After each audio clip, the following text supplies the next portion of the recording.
Gitu. Karena saya mau transparansi aja sih kok, maksudnya kayak uang persembahan, uang perpuluhan itu dipakai untuk apa gitu kan, digunakan untuk apa gitu, apakah untuk bantu jemaat gitu kan atau buat yang lain kan saya nggak tahu. Yang bikin saya marahnya itu kok, ada satu pendeta bilang nggak ngasih buah sulung, nggak ngasih perpuluhan, jemaat mencuri uang Tuhan. Marah saya kok. Iya. Saya akan kasih. Saya akan kasih. Oke. Tapi kalau ada orang yang bilang saya nipu Tuhan, itu saya nggak terima. Iya. Itu Anda menipu Tuhan, Anda kena kutuk dan masuk neraka, nggak bisa dapat keselamatan. Ya, apa namanya? Kalau yang mengenai laporan keuangan itu memang belum pernah sih, saya puluhan tahun itu saya belum pernah lihat ada laporan keuangan buat apa ya, kecuali yang ada.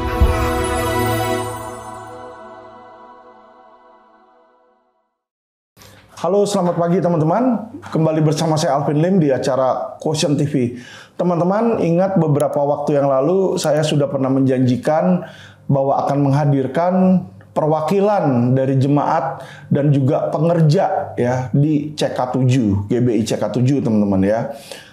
Hari ini kita akan tampilkan 4 orang dulu saja. Masih banyak lagi orang-orang yang akan tampil ya di dalam video berikutnya teman-teman, yang mereka juga akan membongkar apa yang mereka tahu dengan tujuan bukan untuk melawan agama Kristen atau bukan untuk menghancurkan gereja, tapi kita ini mau perbaikan ya. Jadi kalau ada oknum-oknum di gereja, kami pengen agar oknum-oknum itu bisa disingkirkan dan keuangan gereja bisa terbuka dan gereja itu bisa berjalan sesuai arahan dari Alkitab dan Tuhan Yesus ya. Bukan dari pemikiran oknum dan memakai cara modus-modus agama untuk kepentingan tertentu. Itu yang tidak kita inginkan ya. Jadi teman-teman, ingat perjuangan kita ini untuk memperbaiki gereja, bukan untuk menghancurkan gereja teman-teman ya.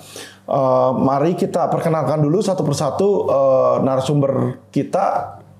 Silakan dari Ibu dulu. Saya YS, saya beribadah di GBI CK7 PRJ dari 2018. Ya 2018, oke. Bapak? Saya BS ya, beribadah di CK7 ya kurang lebih 8 tahun. 8 tahun ya.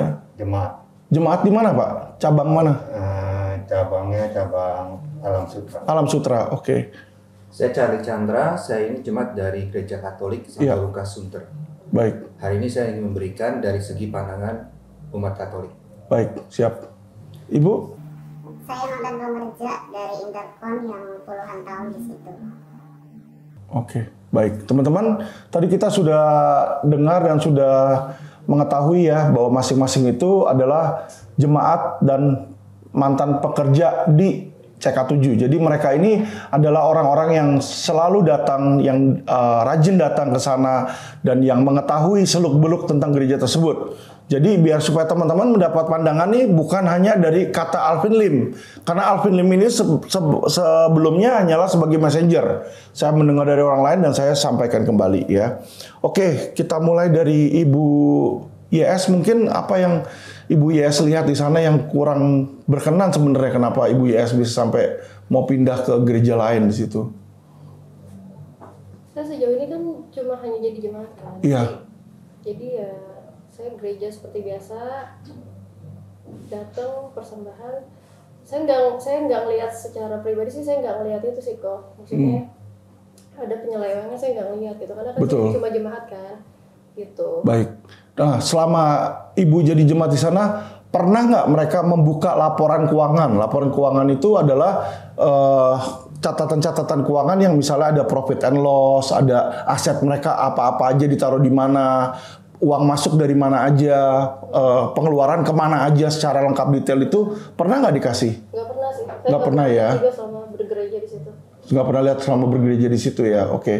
Jadi laporan keuangan yang terus saudari memberikan kuasa kepada LQ Indonesia Law Firm, kalau boleh saya tanya tujuannya apa di situ? Karena saya mau transparansi aja sih kok, maksudnya kayak uang persembahan, uang perpuluhan itu dipakai untuk apa gitu kan, digunakan untuk apa gitu, apakah untuk bantu jemaat gitu kan atau buat yang lain kan saya nggak tahu. Betul, jadi biar bisa tahu ya. Oke, makasih Ibu. Nah kalau Bapak sendiri kira-kira Bapak datang sini, apa sih yang sebenarnya Bapak ketahui dari CK7 yang perlu diketahui oleh masyarakat? Oh, sebenarnya saya tertarik di CK7 sih sebenarnya ada plus ada minusnya ya. Baik, ya. silakan. Berarti saya harus bicara jujur. Nggak apa-apa. Ya, plusnya itu saya sebelum mengenal CK7, saya ketemu Dokter Rianto itu di YouTube, dengar khotbahnya. Baik. Di YouTube itu Dokter Rianto saya ingat sekali. Dia waktu awal buka gereja, dia bilang gini, saya itu dokter yang sukses, dolar saya banyak. Saya buka gereja ini bukan untuk cari uang. Bagus itu. Saya buka gereja ini untuk merubah orang, kata dia. Misalkan kalian jemaat tadinya tukang selingkuh, datang ke gereja, lama-lama berubah nggak selingkuh. Tadinya Anda tukang judi, datang ke gereja, Anda berubah, lama-lama di situ nggak judi lagi. Tadinya Anda tukang tipu, Anda udah nggak nipu lagi. Dengan datang ke gereja ini, tadinya tukang bohong, dengan datang ke gereja ini Anda dirubahkan. Nah, itu bagus. Saya tertarik, karena saya sebelumnya gereja bukan CK7. Betul. Saya sebelumnya itu saya lihat gembalanya tunduk pada orang kaya. Nah, jadi misalkan orang kaya nih dijadiin pengerja pelayan Tuhan, tapi dia ada salah, toleransi terus gitu. Oh, okay. Jadi nih udahlah salah-salah dikit nggak apa-apa salah. Saya pikir wah baru ini saya ketemu nih gembala yang model kayak begini, ya kan.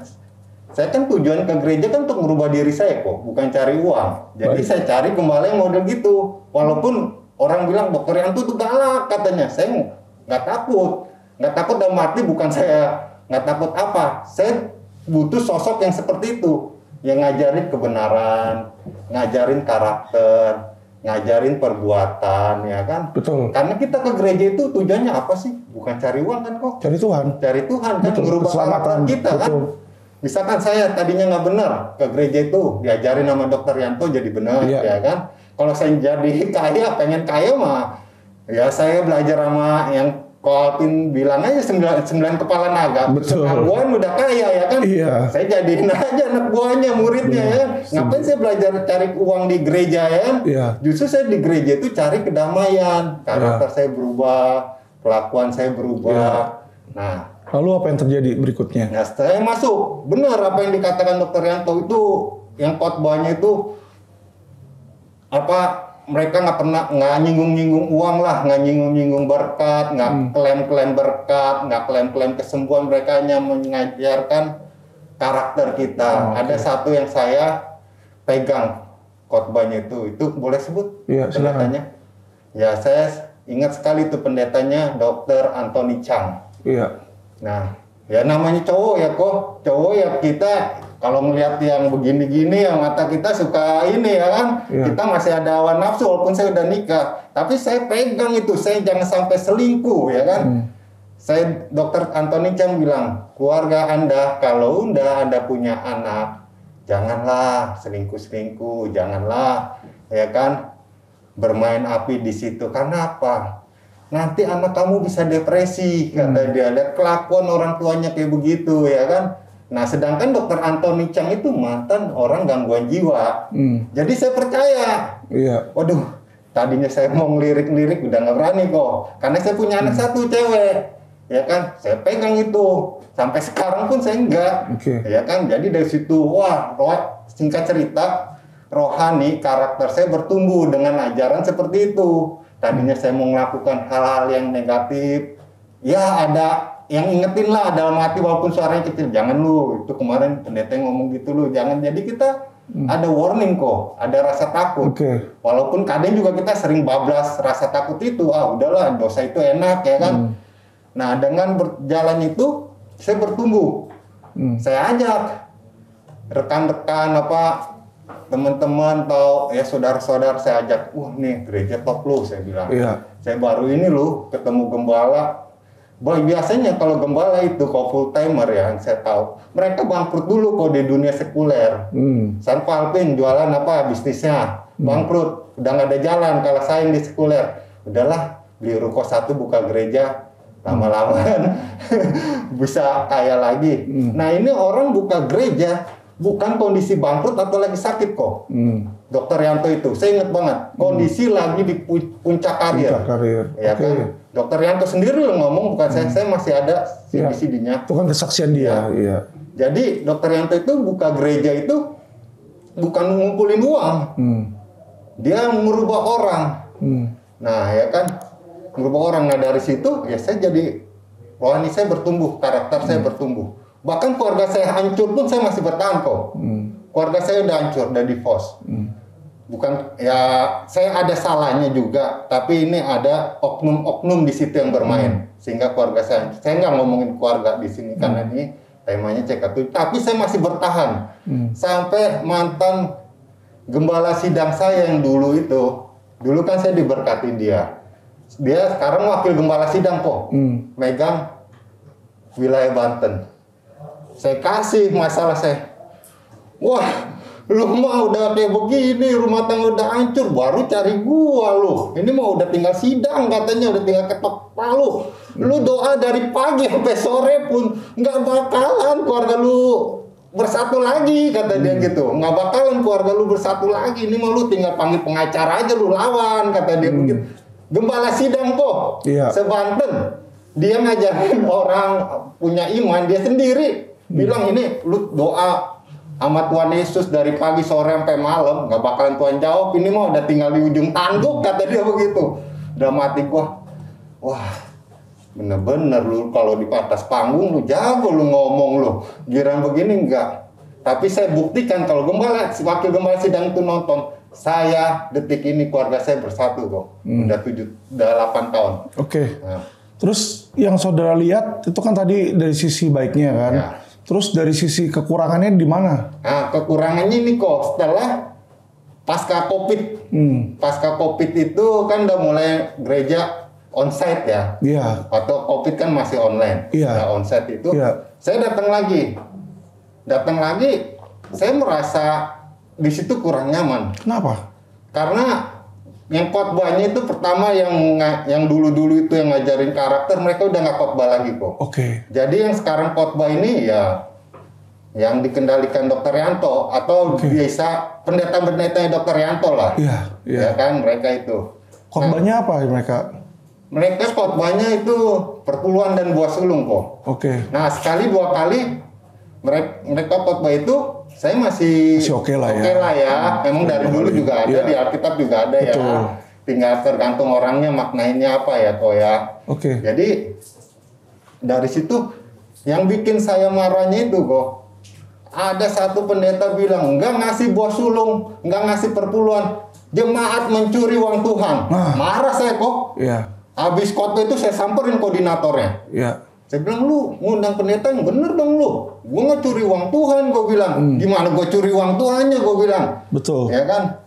Sampai singkat cerita, ya saya juga merasa bersalah. Karena apa? Koordinatornya itu udah ada umur kok. Oke. Ya saya bilang, ya udahlah mungkin ini koordinator bener ya. Saya cuma kasih pemasukan aja. Kalau khotbah itu jangan seperti itu, saya bilang. Kalau khotbah itu yang benar, ya kan? Lu boleh lah ngomong perpuluhan, kita nggak protes. Tapi kalau udah nuduh-nuduh orang, nuduh jemaat, mencuri uang Tuhan, saya bilang gimana mencuri uang Tuhan? Emang Tuhan suka uang, saya bilang. Tuhan Yesus suka uang. Tuhan Yesus itu suka perbuatan kita. Kalau kita tadinya tukang bohong, tukang judi, ke gereja kita berubah, itu Tuhan senang. Tapi kalau Anda tukang judi, tukang bohong ke gereja cuma ngasih perpuluhan buah sulung, Tuhan Yesus nggak seneng, saya bilang. Betul. Anda nggak salah itu. Betul. Ya setelah pasca itu, ya udahlah, saya diam terus. Tapi saya lihat kok pengerjaan dulu pada kemana ini? Hilang. Iya pada hilang gitu loh. Saya nggak ada teman jadinya, ya kan?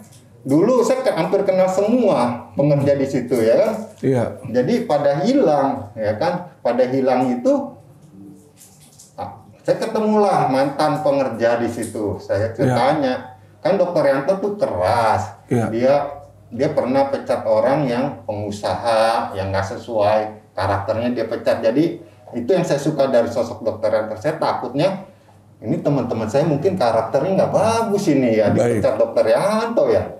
Saya samperin kok. Iya. Kebetulan kenal ya. Saya ngobrol-ngobrol lah di warung kopi lah ya kan. Saya ngobrol-ngobrol. Gimana Pak? Kok udah nggak pelayanan lagi? Iya gini. Dari obrolan itu mereka itu sebenarnya karakternya masih good sih, nggak ada masalah gitu, nggak ada masalah, nggak ada apa, nggak ada kasus lah istilahnya. Tapi emang ada sesuatu yang mereka nggak bisa omongin gitu. Ya saya nggak bisa ngorek ya kan, tapi saya lihat mereka bagus.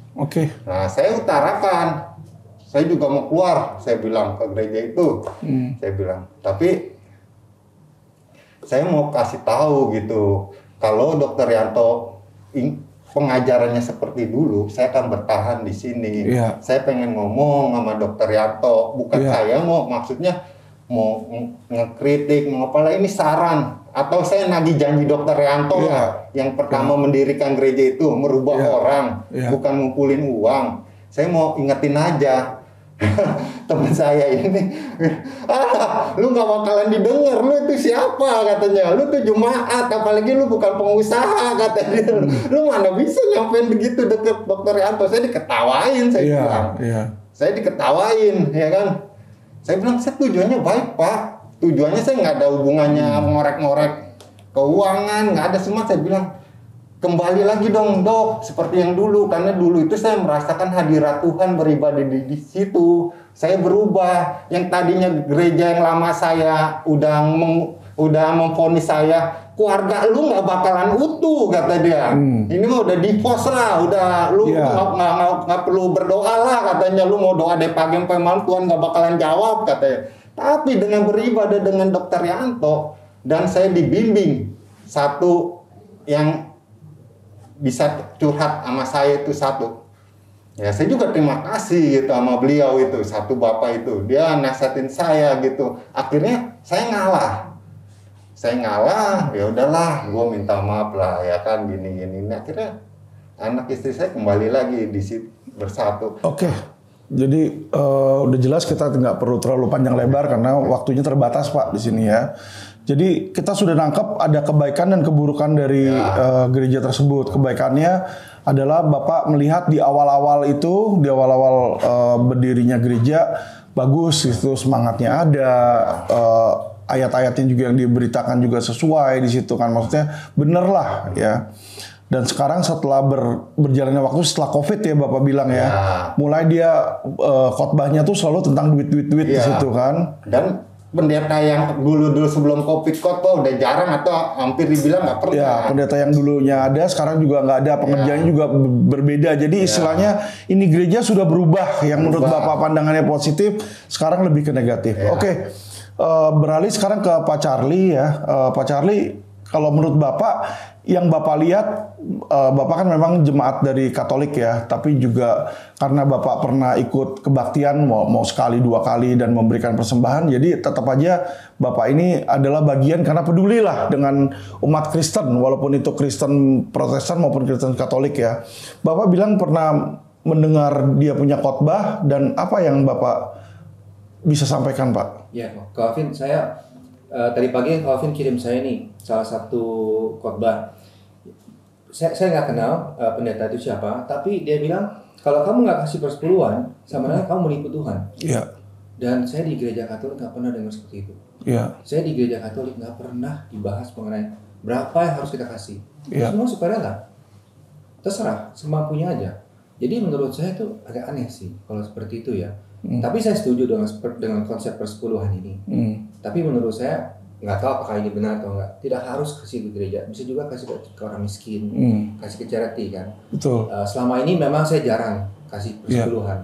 Tapi kalau saya dapat berkah dari aset-aset saya yang mau saya jual, saya akan kasih. Tapi kalau ada orang yang bilang saya nipu Tuhan, itu saya nggak terima.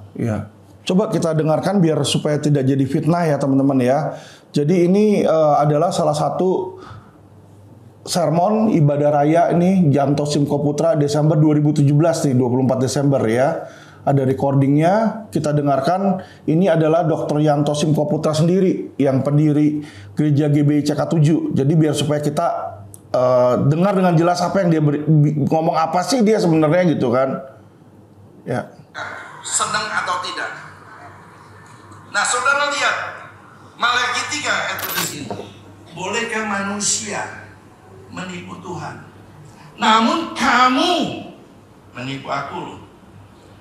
Lalu umatnya tanya, Dengan cara bagaimana kami menipu Engkau Tuhan. Lalu Tuhan ngomong, persembahan persepuluhan dan persembahan khusus. Kamu sudah nipu aku. Jadi persembahan ini semua jemaat wajib melakukan karena it's stated in the Bible. Karena tadi ditulis Matius 7 ayat 21, yang mau masuk ke surga yang melakukan firman. Ini ada di firman, you mesti lakukan. Nggak bisa gereja nggak ngajar jemaat untuk melakukan firman. Yakobus 1, tolong tayangkan Yakobus 1, tulisnya gini, hendaklah kamu menjadi pelaku firman. Artinya apa? Apa yang ada di Bible, you have to teach the congregation to do that. Nggak bisa sukarela taruh di depan. Lalu jemaat bilang, ini gereja benar nih, sukarela. Kalau udah duit, jemaat tuh biasanya nggak mau kasih. Tapi Bible tulisnya apa? You menipu aku. Bahkan Malaki 3 ayat 9 sama, kamu kena kutuk loh. Kalau kamu yang menipu aku. Ya, kamu kena. Ini apa yang saya ngomong itu semua state. Ya, jadi jelas ya yang tadi dibilang oleh Dr. Yanto ya, kalau saya bisa kasih beberapa garis bawah. Pertama adalah persepuluhan itu nggak bisa sukarela. Jadi kalau tadi Pak Charlie bilang saya adanya berapa atau saya dapat dari mana, kalau saya dapat baru kasih. Kalau pengajaran dia nggak, pengajaran dia yang dia ngomong nih nggak bisa. Setiap bulan Anda dapat 10 juta, setiap bulan Anda harus kasih 1/10. 1 juta, 1 juta, 1 juta. Jadi nggak bisa sukarela di situ. Harus wajib kata dia. Nah kedua, kalau sedikit pun Anda tidak melakukan itu, misalnya 10 juta Anda nggak kasih, 1 juta Anda kasih cuma 100.000 atau berapa, itu Anda menipu Tuhan, Anda kena kutuk dan masuk neraka, nggak bisa dapat keselamatan. Tapi uang itu kemana kok? Nah itu dia. Misalnya nih, jemaat kasih 10%, uang itu kemana? Nah itu dia. Kalau charity untuk orang miskin, ya nggak masalah. Betul. Nah inilah yang tadi Ibu Ye ini minta supaya agar ada transparansi kan, biar supaya jelas. Jadi Ibu juga memberi dengan sukarela karena memang memberikan kepada orang yang tidak mampu gitu kan. Kalau diberikan untuk ke oknum atau diberikan investasi bodong itu kan baru ya siapa yang rela di situ. Nah inilah makanya Pak, selama kalian beribadah nih berempat ya di CK7, pernah nggak Dr. Yanto itu atau siapa di situ yang memberikan laporan keuangan lengkap, kasih lihat nih laporan keuangan saya tahun sekian ini dapatnya sekian, pengeluarannya sekian, ada nggak? Nggak ada. Jadi nggak ada di situ ya, kita udah jelas Pak, nggak ada Pak. Tapi setahu saya semua gereja juga nggak ada deh. Ya, ada beberapa gereja yang memang mereka kasih pembukuan itu voluntarily. Jadi kalau ditanya dia kasih. Cuma kalau kayak GBI kita tanya pun kita suratin mereka belum tentu kasih. Di situ. Jadi disinilah makanya orang-orang jadi bertanda tanya uang itu kemana? Ya kan normal dong. Jadi yang teman-teman lihat nih, kalau teman-teman datang ke sebuah gereja, ya kita nggak bilang ini Dr. Yanto lah, orang lain lah ngomong kayak begitu. Kamu nggak kasih, kalau kamu nggak kasih sukarela, masuk neraka, dikutuk, menipu. Ya, jadi secara nggak langsung tuh ada tekanan seperti itu. Perasaan kalian gimana di situ? Boleh nggak kok saya baca satu ayat Alkitab tentang perpuluhan ini? Ini perkataan Tuhan Yesus sih. Nah itu kenapa saya berani ngomong begitu? Saya berpegang dengan perkataan Tuhan Yesus. Karena perpuluhan itu yang Dr. Yanto bicarakan itu kan dari kita perjanjian lama, imamat, bilangan. Nah dari perjanjian lama itu di situ juga udah bilang nanti disempurnakan dengan hadirnya lahirnya juru selamat Tuhan Yesus.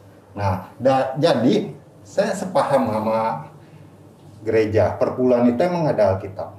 Tapi perpuluhan itu disempurnakan dengan perkataan Tuhan. Boleh kok saya baca? Oke, silakan.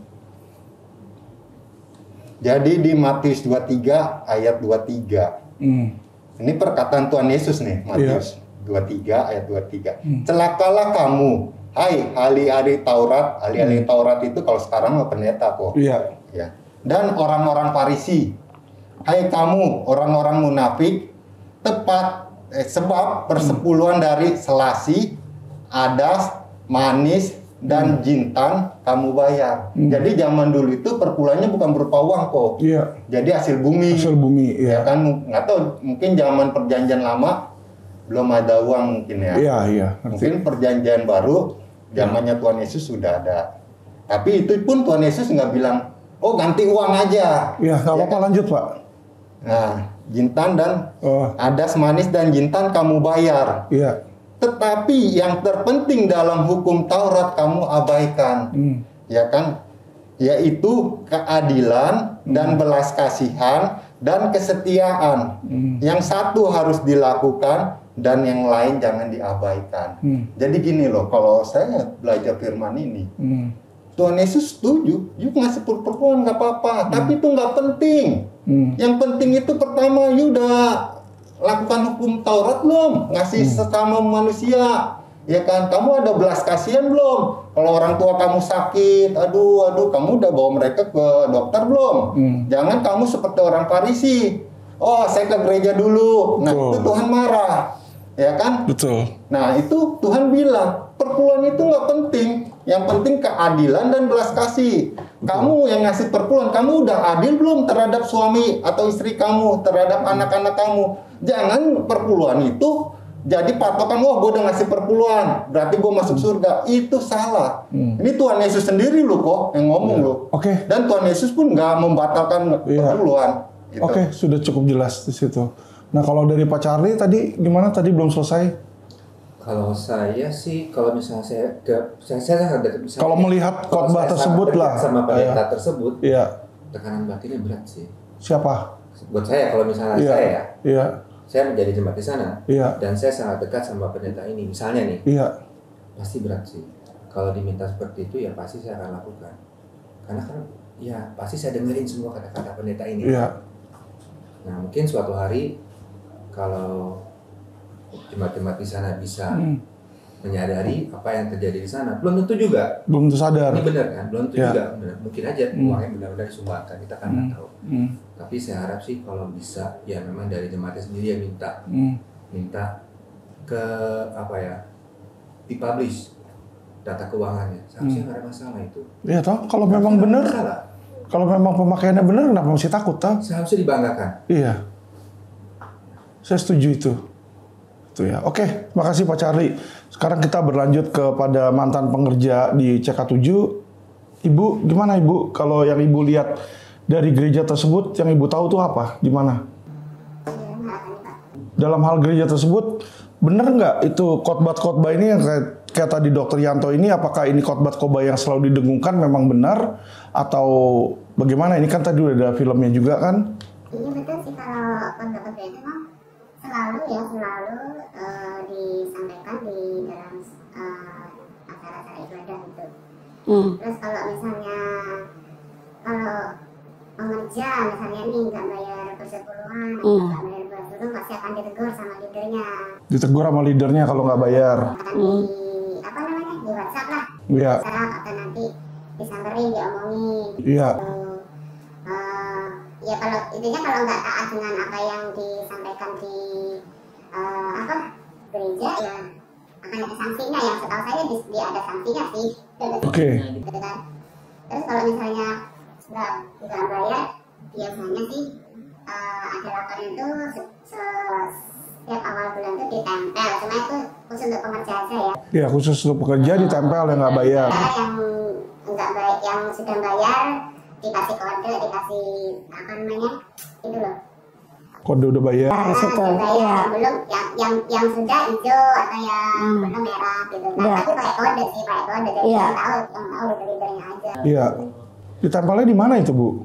Di itu sih di kalau pas lagi ada acara ini ibadah bisa di doa fajar dulu, di doa fajar. Doa fajar ya di situ. Ya kalau yang mengenai laporan keuangan itu memang belum pernah sih, saya puluhan tahun itu saya belum pernah lihat ada laporan keuangan buat apa ya, kecuali yang ada program-program khusus lah. Diakonia itu memang kan itu ada persembahan khusus diakonia. Iya. Jadi yang setahu saya cuma 300 juta. Iya. Nanti dibuat apa memang ditayangkan. Diakonianya ya. Tapi yang lainnya persembahan, perpuluhan, buah sulu nggak ada yang nggak ada laporan keuangan lainnya kan? Nah, kalau yang buah sulung setahu saya itu ini ditayangkan di LED.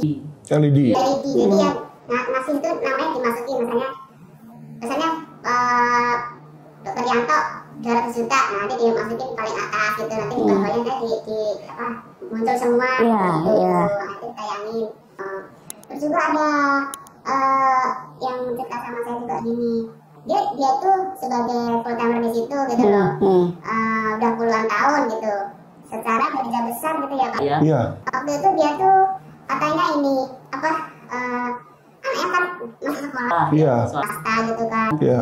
Terus ngajuin biaya sekolah itu sebenarnya nggak banyak sih, kata dia sebenarnya cuma 3 jutaan biaya sekolahnya. Iya. Sampai 3 kali ngajuin tuh nggak dikasih Pak. Iya. Nggak dikasih. Padahal sekarang dia full timer selama itu 10-an tahun loh dia. Full timer, minta keberduaan aja nggak dikasih. Di situ ya. Teleponnya untuk anak sekolah nggak dikasih Pak. Asli sampai 3 kali ngajuin sampai nanti kalau udah 3 kali saya nggak akan ngajuin lagi. Atau udah 3 kali tapi nggak dikasih gitu loh. Padahal ya mungkin kalau mungkin ada salah-salahnya kan ada lebih baik ditegur. Iyalah, kalau ada salah atau apa kan Jangan seperti itu lah memperlakukan katanya kalau hotel orang Lewi. Iya. Suku Lewi harus diutamakan. Suku Lewi. Iya tanya, kasihan banget tuh jadi hotel seperti itu gitu kan. Terus kalau ibu lihat pernah nggak ada kesenjangan pelayanan terhadap orang kaya dan orang miskin? Jujur aja gitu. Maksudnya kan yang namanya kadang kalau orang kaya itu tolong dong doain saya, langsung pendeta curut cepat misalnya. Atau kalau ada orang miskin tolong dong si ini sakit, kunjungin. Nah, nantilah saya saya ini saya. Gimana? Iya, setahu saya sih memang itu kayak aturan yang terselubung gitu ya. Aturan terselubung ya. Jadi gini, misalnya Pak Tali kan orang aja nih, orang pemberat nih. Iya. Jadi yang datang pasti bos-bosnya. Iya. Pasti bos-bosnya yang datang. Nggak mungkin yang singernya juga nggak mungkin singa-singa yang biasa. Iya. Pembicaranya ya sekelas-kelas PLT lah, misalnya biasanya PLT ya. PLT gitu. Nah kalau yang misalnya ya kayak jemaat-jemaat biasa gitu ya kelas-kelas full timer yang datang, yang berangkat gitu. Itu yang saya lihat, yang saya tahu gitu ya. Kalau pelayanan doa atau pelayanan ini ada diskriminasinya juga? Ya spesial sih Pak, kalau memang orang-orang yang mereka sosialnya tinggi ya, kelas sosialnya tinggi memang yang didatangi memang beliau-beliau yang mungkin sosialnya tinggi juga. Oke, jadi kalau misalnya di orang kaya yang datang petinggi-petinggi pendetanya lah gitu. Kalau yang miskin yang datang pekerja-pekerja doang gitu maksudnya. Ya, seperti itu sih yang ya terselubung lah kita nggak. Ya, oke. Itu yang pernah saya lihat dan yes, kan pernah terjun di situ juga gitu. Betul.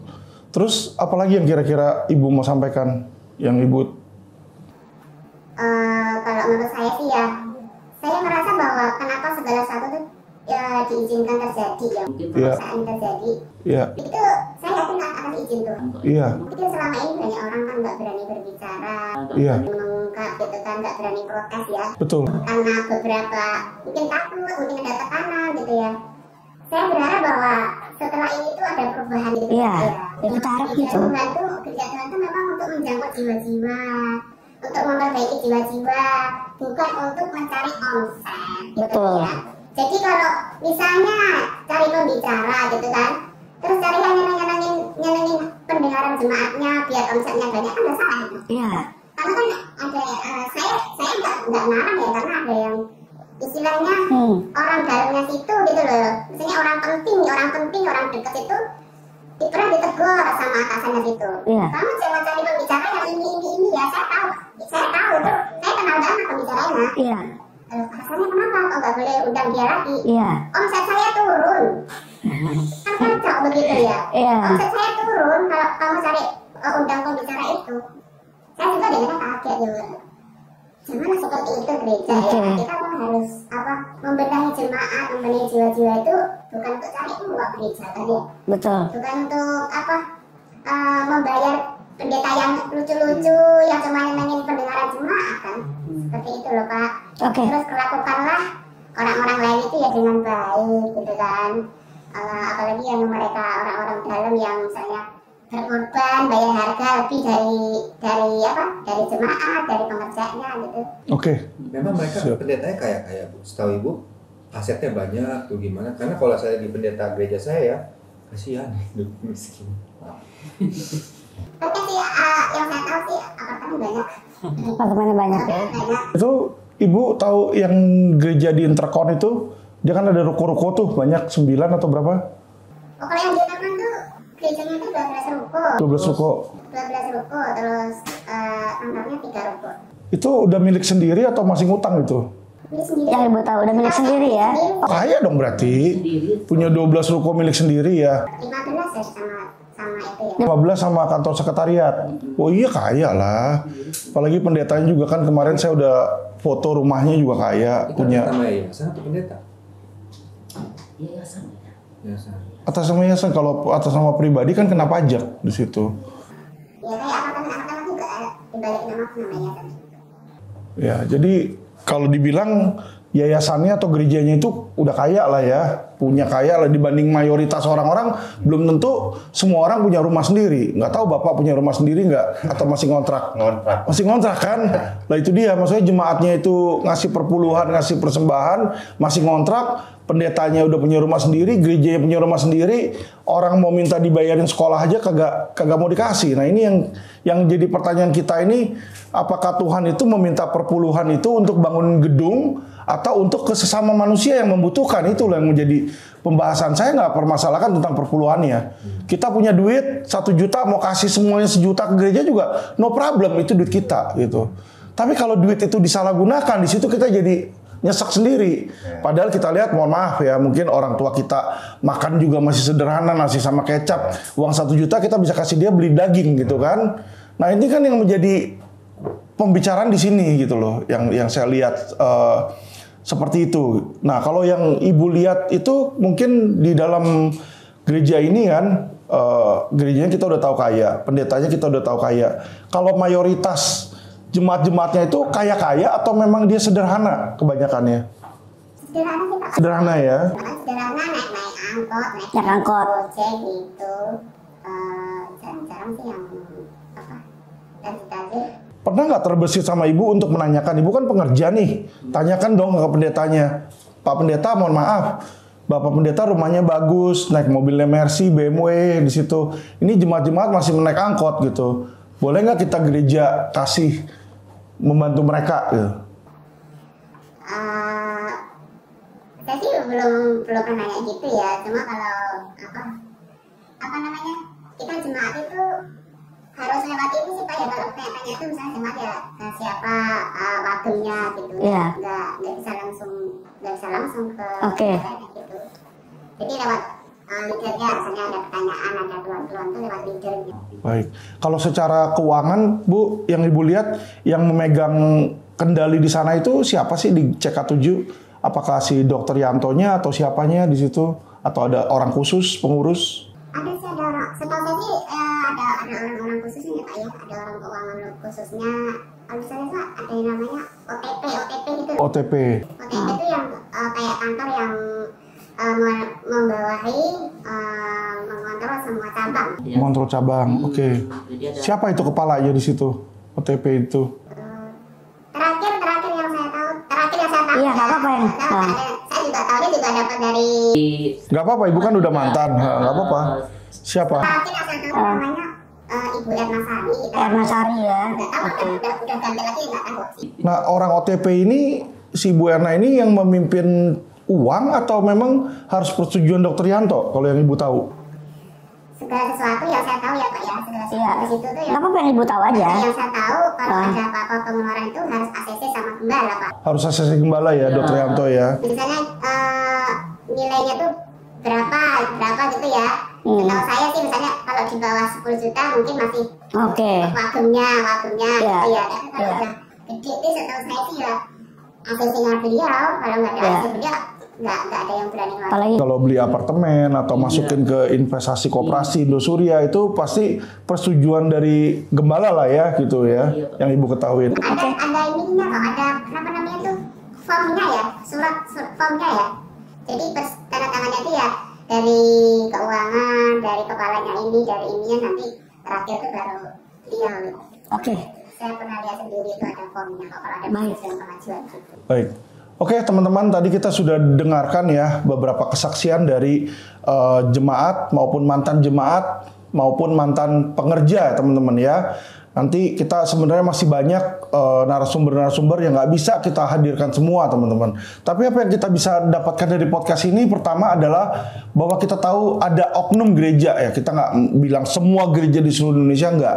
Ada oknum gereja di Indonesia yang dimana mereka tidak memberikan transparansi teman-teman ya. Padahal uang itu bukan uang mereka. Uang itu adalah uang persembahan dari jemaat, yang mana jemaat meminta untuk transparansi dibuka supaya mereka tahu di situ ya.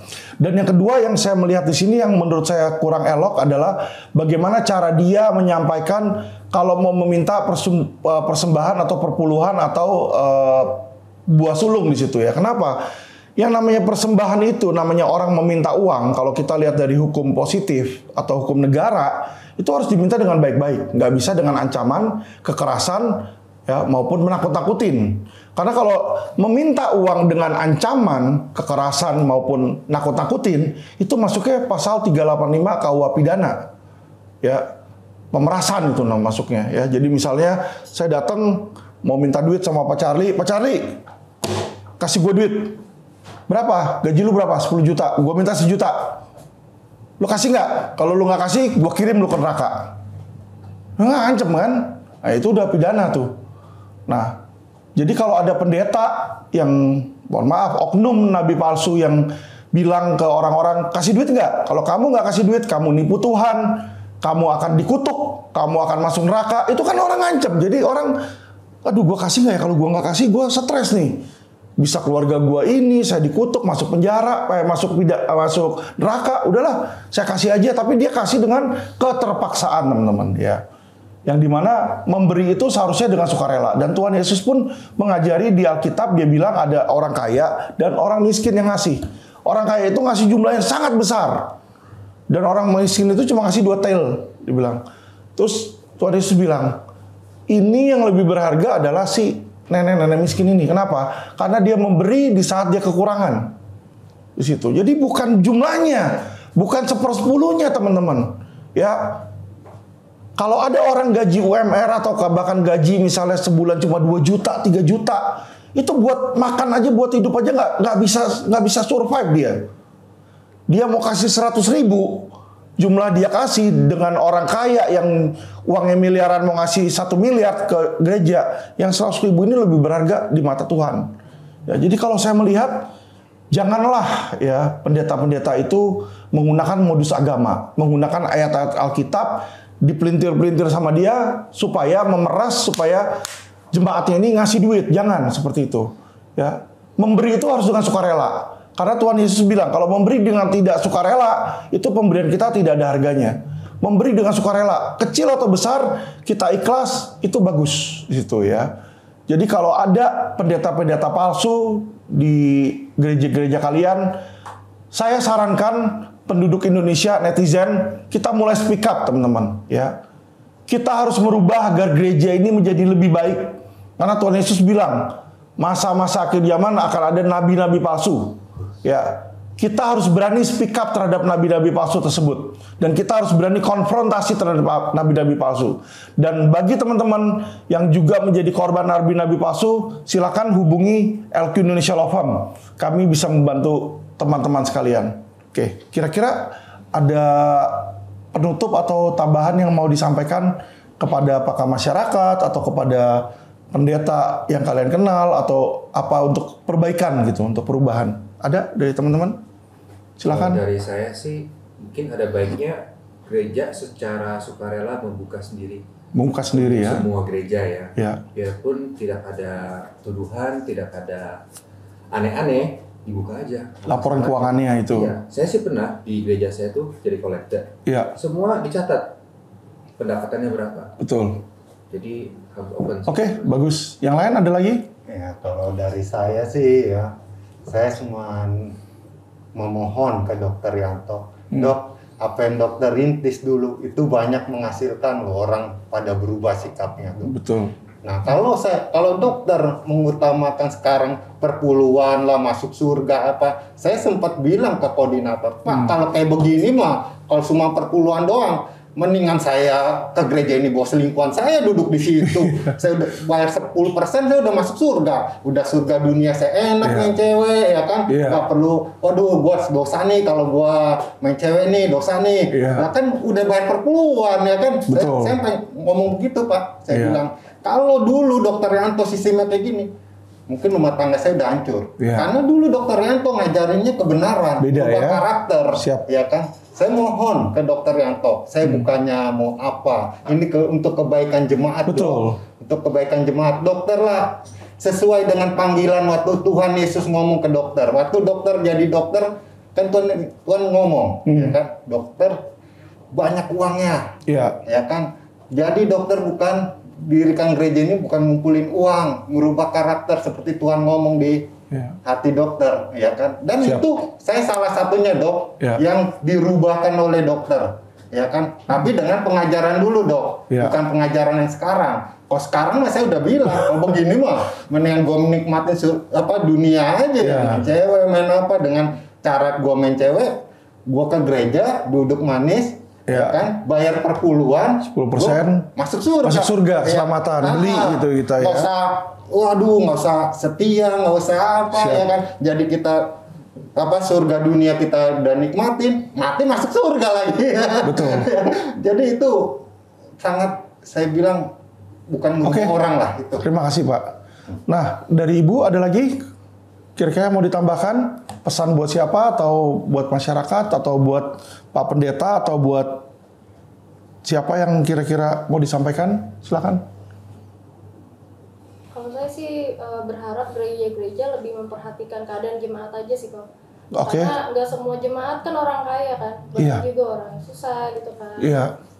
Banyak orang yang butuh gitu kan. Yang lebih memperhatikan itu memperhatikan aja sih. Oke, makasih Ibu. Ibu?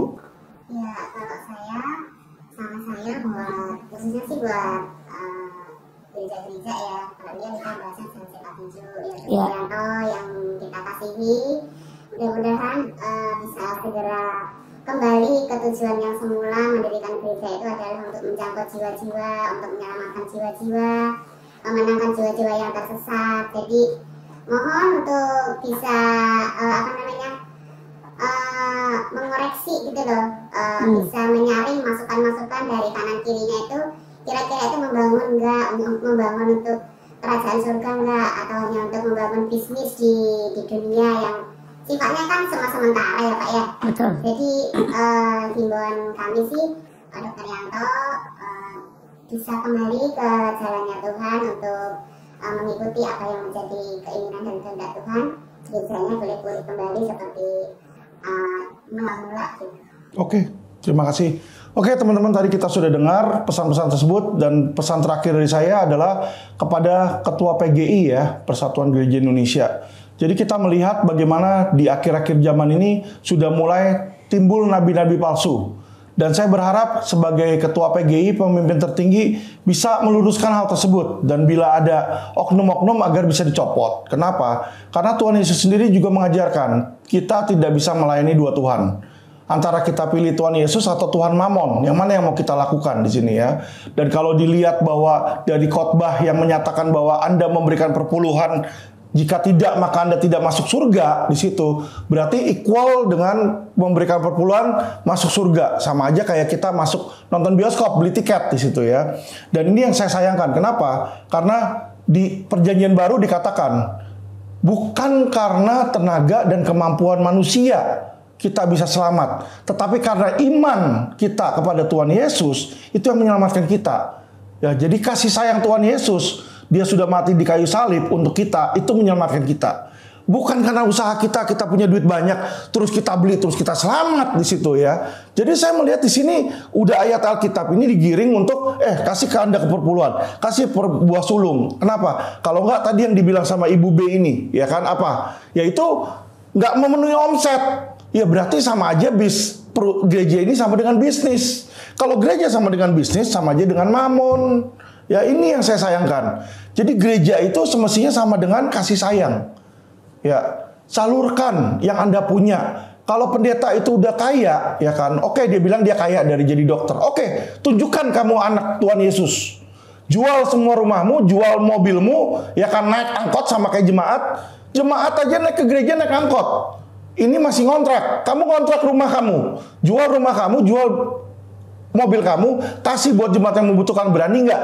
Kalau Anda berani, Anda baru jemaat dan hamba Tuhan yang murni, ya. Kalau nggak berani karena Anda mau mengumpulkan mamon, percuma Anda mau bicara, ya. Anda tidak berani membuka laporan keuangan karena ada yang Anda sembunyikan, percuma Anda bicara. Anda nggak korupsi, Anda kaya pun percuma, ya. Tetapi kalau Anda bisa buktikan, buka laporan keuangan itu ke masyarakat, biar masyarakat semua bisa melihat bahwa kalian melakukan administrasi dengan benar, saya akan acungkan jempol dan saya akan bilang Anda adalah hamba Tuhan di situ, ya. Jadi ini sebenarnya tergantung Anda mau jadi hamba Tuhan atau mau jadi nabi palsu di situ. Kalau mau jadi hamba Tuhan, buka laporan keuangan.